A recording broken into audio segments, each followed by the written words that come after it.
پیش خدمت ہے قصہ حضرت نوح علیہ السلام کی کشتی کا۔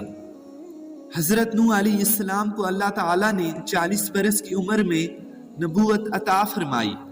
طوفان سے پہلے آپ مسلسل اپنی قوم کو تبلیغ کرتے رہے، جس کے جواب میں ان کی قوم انہیں سخت ترین اذیتیں دیتی رہی۔ حضرت ابن عباس بیان کرتے ہیں کہ رسول اللہ صلی اللہ علیہ وسلم نے فرمایا، کسی نبی کو اپنی قوم کے ہاتھوں اتنی تکلیف اور اذیت نہیں پہنچی جتنی حضرت نوح علیہ السلام کو اپنی قوم کے ہاتھوں برداشت کرنا پڑی۔ کافر انہیں ڈراتے، دمکاتے اور تبلیغ سے باز رہنے کے لیے اس قدر تشدد کرتے کہ وہ بے ہوش ہو جاتے۔ کبھی ان کے گلے میں پھندا ڈال کر بازاروں میں گھسیٹتے پھرتے، کبھی اتنا زد و کوب کرتے کہ ان کی قوم سمجھتی کہ اب یہ مار چکے ہیں، چنانچہ انہیں کمبل میں لپیٹ کر کسی مکان یا ویرانے میں ڈال دیتے۔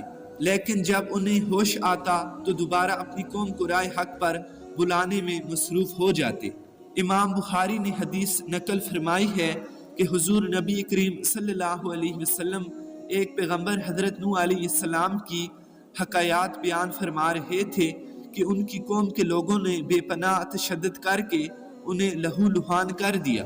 وہ اپنے منہ سے خون پونچھتے جا رہے تھے اور یوں دعا کرتے جا رہے تھے، پروردگار میری قوم کو بخش دے، وہ نادان ہیں۔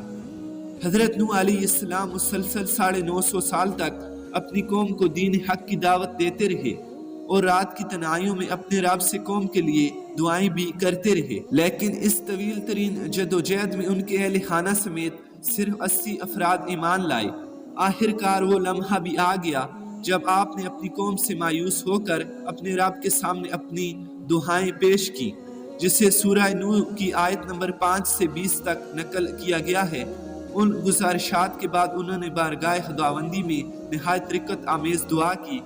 بارگاہ الہی میں حضرت نوح علیہ السلام کی گزارشات قبول ہوئیں اور عرش الہی سے حکم ہوا، اے نوح، تمہاری قوم میں جو ایمان لا چکے تھے ان کی سوا اب کوئی ایمان نہیں لائے گا۔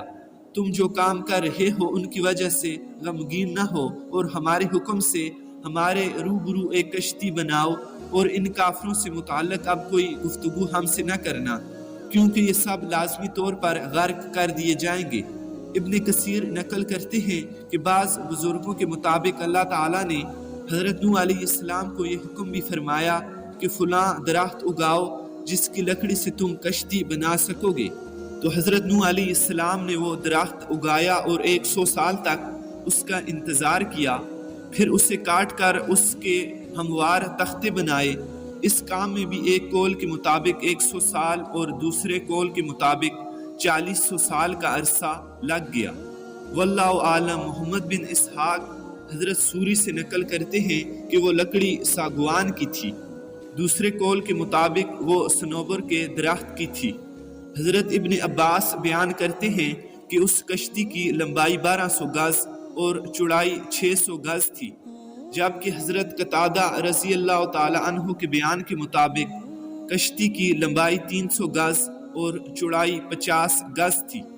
مفسرین کے درمیان لمبائی اور چوڑائی میں اختلاف ہے، لیکن کشتی کی اونچائی سے متعلق سب متفق ہیں کہ وہ 30 گز اونچی تھی اور اس میں 3 منازل تھیں، جبکہ ہر منزل 30 گز کی تھی۔ سب سے نچلی منزل عام حلال جانوروں اور وحشی جانوروں کے لیے، درمیانی انسانوں کے لیے اور بالائی منزل چرند پرند کے لیے مختص کر دی گئی تھی۔ کشتی کا دروازہ چوڑائی میں تھا، اس کے اوپر ایک ڈھکن تھا جس سے وہ بند کر دی جاتی تھی، گویا وہ کشتی آج کل کے زمانے کی عظیم آبدوز تھی۔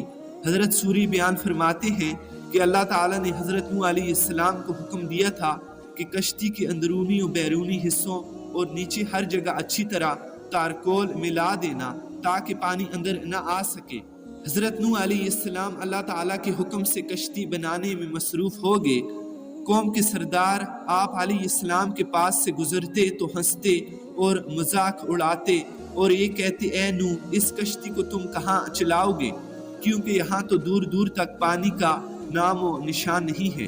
کوئی کہتا معلوم ہوتا ہے کہ نوح علیہ السلام اس کشتی کو ریتلے صحرا میں چلائیں گے۔ چنانچہ اللہ تعالیٰ نے اپنے نبی کی جانب سے جواب دیتے ہوئے فرمایا، اگر تم ہم سے مذاق کرتے ہو تم ہم سے مذاق کرو گے اور ہم بھی تم پر ایک دن ہنسیں گے جیسا کہ تم ہم پر ہنستے ہو۔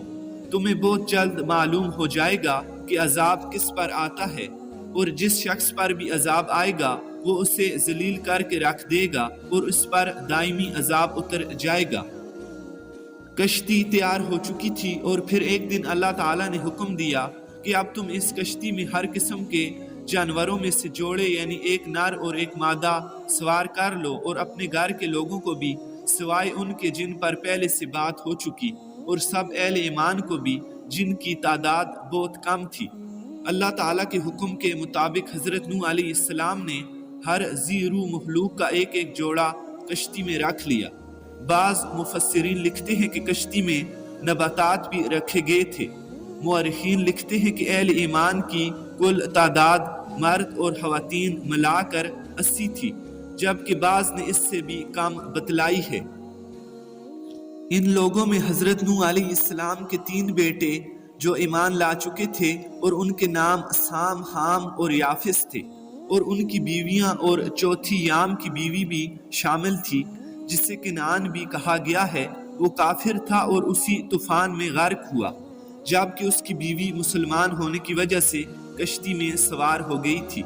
حضرت نوح علیہ السلام نے سب کو کشتی میں سوار کروا کر اس کے دروازے سختی سے بند کر دیے اور خود عبادت الہی میں مصروف ہو گئے۔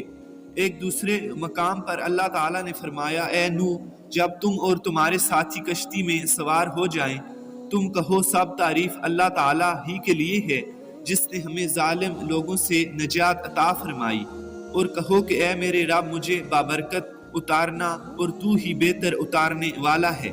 ابھی کشتی میں سوار ہوئے کچھ دیر ہی گزری تھی کہ طوفان کے آثار ظاہر ہونے لگے، اور دیکھتے ہی دیکھتے زمین کے ہر گوشے سے پانی ابلنے لگا۔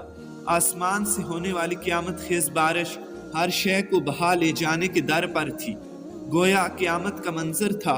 اونچے سے اونچے پہاڑ بھی پانی میں ڈوبتے چلے جا رہے تھے، لیکن حضرت نوح علیہ السلام کی کشتی حضرت نوح علیہ السلام اور ان کے ساتھیوں کو اپنے دامن میں سمیٹے اللہ تعالیٰ کے حکم سے اور اس کی حفاظت میں خطرناک اور بکھری موجوں کے درمیان رواں دواں تھی، ورنہ اتنے طوفانی پانی میں لکڑی کی کشتی کی کیا حیثیت ہے۔ اس لیے اللہ تعالیٰ نے ایک دوسرے مقام پر بطور احسان فرمایا، اور جب پانی میں طغیانی آ گئی تو اس وقت ہم نے تمہیں کشتی میں سوار کر دیا تاکہ اسے تمہارے لیے نصیحت اور یادگار بنا دیں، اور تاکہ یاد رکھنے والے کان اسے یاد رکھ سکیں۔ حضرت نوح علیہ السلام تیسری منزل کی ایک اونچی کھڑکی سے باہر کا منظر دیکھ رہے تھے۔ انہوں نے اپنے بیٹے کنعان کو دیکھا جو ایک اونچے مقام پر موجود تھا۔ حضرت نوح علیہ السلام نے اپنے بیٹے کو مخاطب کیا، اے میرے بیٹے، تو ہمارے ساتھ اس کشتی میں سوار ہو جا اور کافروں کا ساتھ نہ دے۔ اس نے کہا، ابا آپ میری فکر نہ کریں، میں ابھی سب سے اونچے پہاڑ پر چڑھ جاؤں گا اور پانی سے بچ جاؤں گا۔ حضرت نوح علیہ السلام نے فرمایا، آج کہر الہی سے کوئی نہیں بچ سکتا۔ ابھی یہ گفتگو جاری ہی تھی کہ اچانک ان دونوں کے درمیان پانی کی ایک بڑی لہر حائل ہو گئی اور وہ غرق ہو گیا۔ حضرت نوح علیہ السلام نے اپنے رب سے عرض کیا، اے پروردگار، تو نے میرے گھر والوں کی بخشش کا وعدہ فرمایا تھا، تو میرا بیٹا بھی بخش دے، یہ بھی میرے گھر والوں میں سے ہے۔ اللہ تعالیٰ نے فرمایا، اے نوح، وہ تیرے اہل میں سے نہیں ہے کیونکہ اس کے اعمال اچھے نہیں ہیں۔ طوفان نوح میں پانی کی بلند ترین لہروں نے روئے زمین کے تمام پہاڑوں کو چھپا لیا تھا۔ زمین پر کوئی شے سلامت نہیں تھی، سب کچھ نیست و نابود ہو چکا تھا۔ صرف حضرت نوح علیہ السلام کی کشتی تھی جو اللہ تعالیٰ کی مدد سے پانی کی بلند ترین بکھری خوفناک موجوں میں تیر رہی تھی۔ حضرت ابن عباس بیان کرتے ہیں کہ 80 افراد تقریباً 150 دن تک کشتی میں موجود رہے۔ پھر اللہ تعالیٰ نے کشتی کا رخ مکہ مکرمہ کی جانب پھیر دیا تو 40 دن وہ بیت اللہ کے گرد چکر لگاتی رہی۔ اس کے بعد اس کا رخ جبل جودی کی طرف پھیر دیا گیا، جہاں پہنچ کر وہ ٹھہر گئی۔ حضرت نوح علیہ السلام نے اہل زمین کی خبر لینے کے لیے ایک کوے کو بھیجا۔ کوے نے زمین پر مردار دیکھے تو ان پر جپٹ پڑا۔ جب اس کے آنے میں تاخیر ہوئی تو حضرت نوح علیہ السلام نے کبوتر کو بھیجا۔ حضرت قتادہ بیان فرماتے ہیں کہ قوم نوح کے یہ افراد رجب کی 10 تاریخ کو کشتی میں سوار ہوئے اور 150 دن تک پانی میں رہے، جن میں سے 1 ماہ جبل جودی پر ٹھہرے، پھر محرم الحرام کی 10ویں تاریخ کو کشتی سے باہر آئے۔ ابن جریر رحمت اللہ علیہ بیان فرماتے ہیں کہ اس دن سیلاب کے عذاب سے نجات حاصل ہونے پر وہ لوگ تشکر کے طور پر روزہ رکھتے تھے۔